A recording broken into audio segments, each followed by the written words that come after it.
Woo! What is that smell? If you've ever slid behind the wheel and smelled something burning, you know just how fast your stress level can rise. A burning smell inside your car is never a good sign. However, not all burning smells have the same cause. That's why we're here to explain the different types of burning odors you might encounter and what they mean. The first odor we're talking about is burning rubber. Typically, the smell is due to a loose hose or a slipping belt that's touching something hot and melting. A melted hose could lead to leaks and overheating, and a melted belt could cause major problems with your engine, bestie. You'll definitely want to bring in your ride and get it checked out so that a more expensive auto repair isn't needed. The second odor we're covering is burning carpet. Burning carpet smells come from your car's brakes. You'll detect this type of odor when your car's brake pads or rotors are overheating.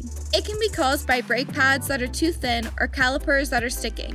If your brake pads are overheating, they can wear down a lot faster than you'd like and cause damage to your car's rotors, which is a costly repair. The third odor we're covering is burning plastic. Burning plastic odors can mean an issue with your car's wiring, specifically the insulation surrounding it. The insulation is often soy-based plastic, which makes it irresistible to rodents and other critters who love to chew it. This leaves exposed wires under the hood, which can cause a fire. The fourth odor is burning oil. Burning oil means you need to get your car checked out ASAP. It usually means you have an oil leak under your hood somewhere, which can quickly lead to your car overheating and engine damage. Not only that, leaking oil can damage your car's crankshaft, timing belt, and more. It can even cause a fire under the hood. No matter what bad smells are coming from your car, our car repair techs can help. Stop by Toyota North Charlotte at 13429 Statesville Road.